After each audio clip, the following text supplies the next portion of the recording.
Lobna, 34 ans. Victor, 8 ans. Léon, 2 ans. Lobna est croyante à l'astrologie et n'hésite pas à imposer l'astrologie, que ses enfants le veuillent ou non. Nous sommes le 23 octobre 2017, le salon est plongé dans une pénombre calculée, seules quelques bougies vacillent sur le meuble, l'horloge indique 5h28. Victor, 8 ans, et son petit frère Léon sont assis bien droits sur des chaises en bois, l'interdiction absolue de bouger pesant dans la pièce. Il est 17h30. Dans cette maison bas-forestien, les chaises sont préparées pour une assise d'une durée de 1 mois.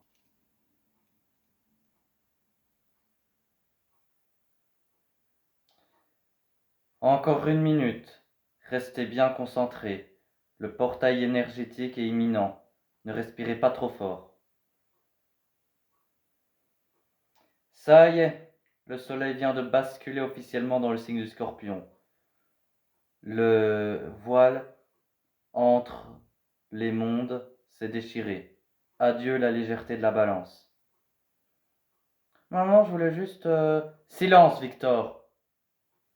Tu as osé bouger un membre, tu es sous l'emprise de l'eau fixe et ténébreuse du Scorpion. Désormais, les règles changent à l'instant même. Pas un mot, pas un geste, plus le droit de courir, plus le droit de jouer. Le Scorpion exige la mort de l'ego, le silence et le strate des profondeurs. Chut, Léon! Pas de larmes, de surface. Le Scorpion ne pleurniche pas, il endure. Ce soir, pas de dessin animé. Nous allons aller nous promener en silence complet dans le noir total. Ou au mieux, nous irons visiter ce vieux fort hanté de la région pour contempler la froide réalité et la mortalité humaine. En attendant, restez stoïques sur vos chaises, immobiles, comme des tombes, c'est le prix à payer pour honorer le cosmos. 1 heure plus tard, dans le salon plonge dans la pénombre, le silence de mort seulement troublé par la respiration lourde et saccadée de Léon qui a fini par s'essondrer dans le sommeil, recroquevillé par sa chaise en bois malgré l'inconfort. Victor, 8 ans, se tortille discrètement, visage grimacé par la douleur, chuchotant d'une voix tremblante. Maman, j'ai mal aux fesses, la chaise elle fait trop mal. Je peux juste me lever 2 minutes pour me dégourdir les jambes, s'il te plaît? Victor, qu'est-ce que j'entends? Encore un son qui sort de ta bouche. Et en plus, tu contestes l'immobilité sacrée du Scorpion? Mais maman, ça fait 40 minutes. Je ne tiens plus, j'ai des fourmis partout dans les jambes. Et les longs lui, il dort. Justement, regarde ton petit frère. Léon, dans sa grande sagesse inconscience, a compris l'appel des profondeurs. Il est entré en léthargie, il fusionne avec l'élément eau. Toi, au lieu de faire preuve de stoïcisme et de transcender ta souffrance physique, tu te plains comme un mortel ordinaire. J'en ai marre de ton Scorpion, je m'en fous de tes signes astrologiques. Je veux juste jouer et au moins m'asseoir sur le canapé mou. Blasphème! Rejeter l'énergie souveraine du Scorpion en plein portail énergétique. C'est un manque total de respect envers le cosmos. Tu refuses d'honorer la règle et que tu bouges sur ta chaise, l'ascension tombe immédiatement. Quelle sanction? Qu'est-ce que j'ai fait? Tu vas te mettre face au mur dans un coin non aligné et tu resteras immobile pendant toute la durée de la lueur crépusculaire, pour apprendre à dompter ton impatience de bélier ou de gémeaux mal placés. Quant à Léon, laisse-le dormir, au moins il sait respecter le silence des abysses.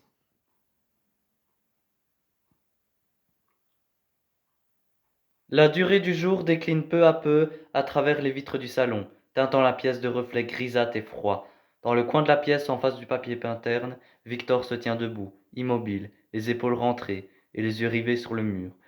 Les minutes s'étirent lourdement dans un silence absolu. Au milieu de la pièce, Léon finit par s'agiter doucement sur sa chaise émergeant de sa longue sieste. Il frotte les yeux bouffis, regarde autour de lui, d'un air confus, puis commence à gémir, fatigué, désorienté. Maman, maman, maman, j'ai faim.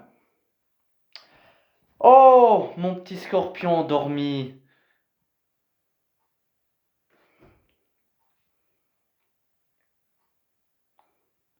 Tu as accompli la traversée des abysses, c'est bien.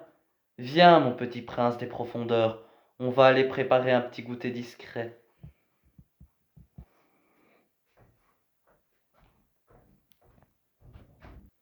La pluie tambourine violemment contre les vitres du salon.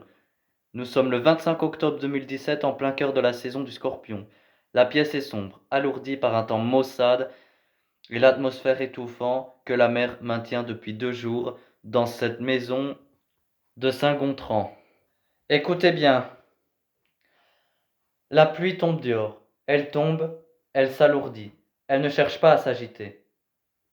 Aujourd'hui, le ciel est en Scorpion, la météo est en Scorpion.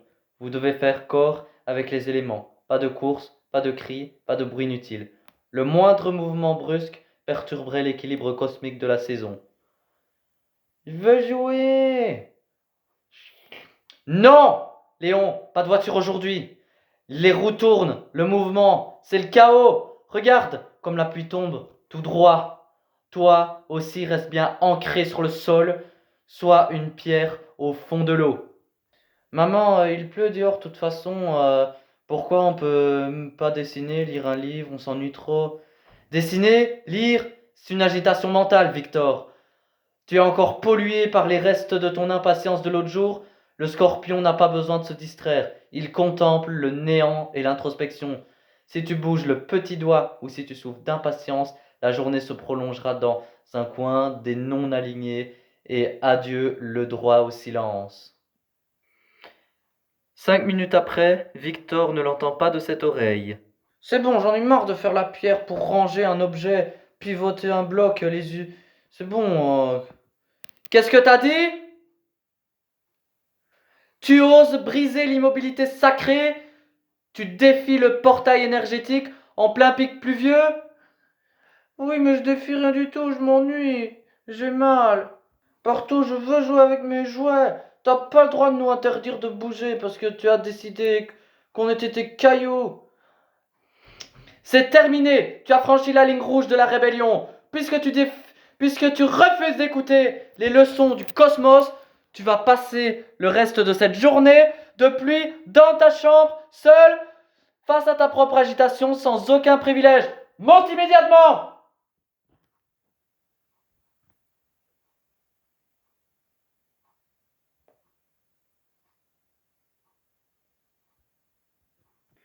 2 jours après, notre assistante sociale vient aider le cas de cette maman. Munie de sa mallette, l'atmosphère est lourde. L'orage d'automne semble être abattu aussi que dehors qu'à l'intérieur.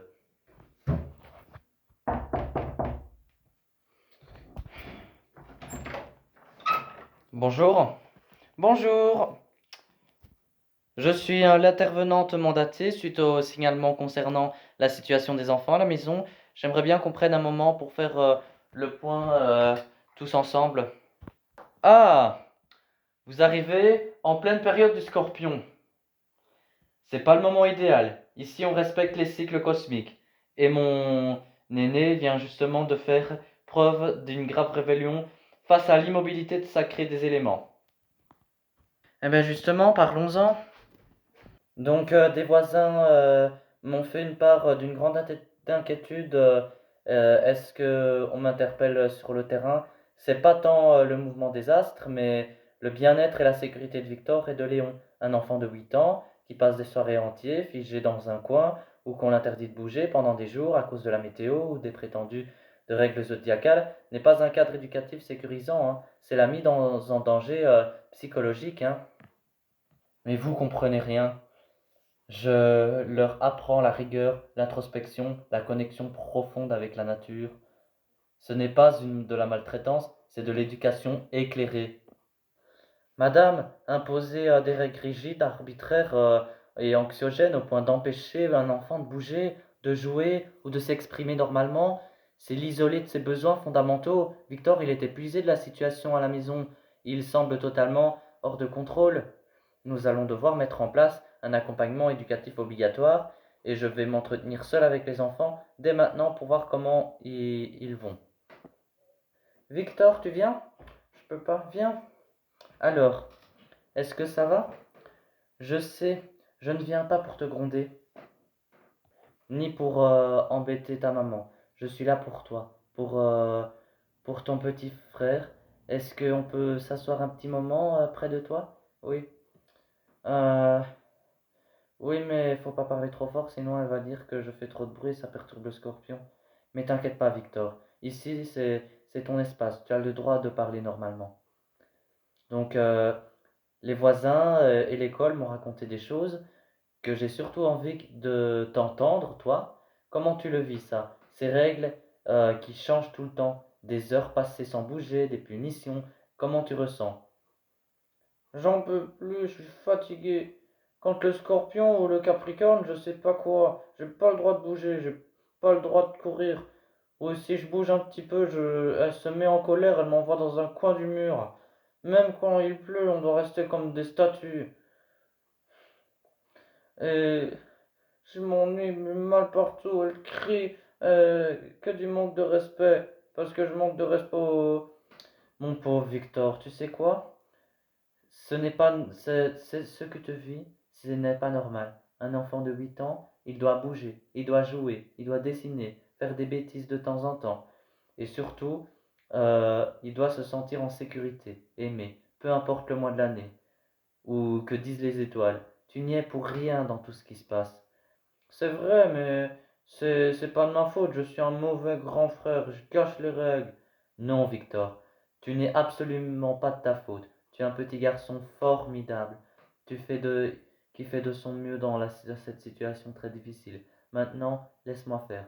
On va trouver une solution avec les services sociaux pour que ta maman comprenne qu'elle doit se faire aider et pour que vous puissiez enfin trouver une vie de famille normale avec des jeux, la liberté, la douceur.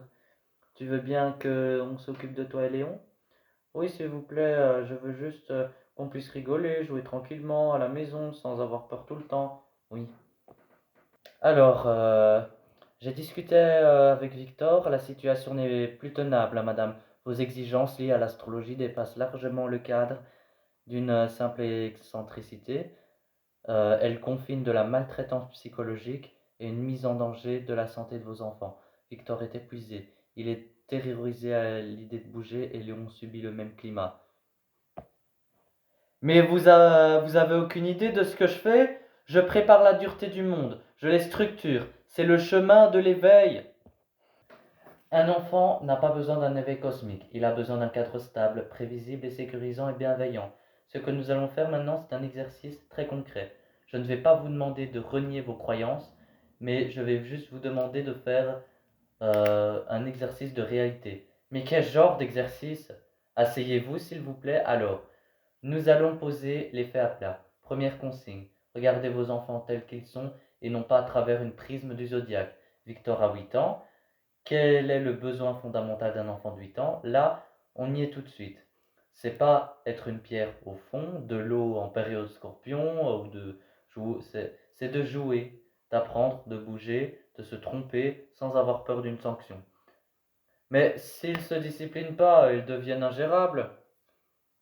Ben, deuxième consigne. Je veux que vous fermiez les yeux une seconde, que vous vous mettiez à la place de Victor quand il est resté des heures en face du mur, ou l'autre jour, euh, pour l'autre jour quand il s'est reçu une gifle pour une histoire de porte. Qu'est-ce que c'est l'image d'une mère protectrice et aimante que vous vouliez laisser?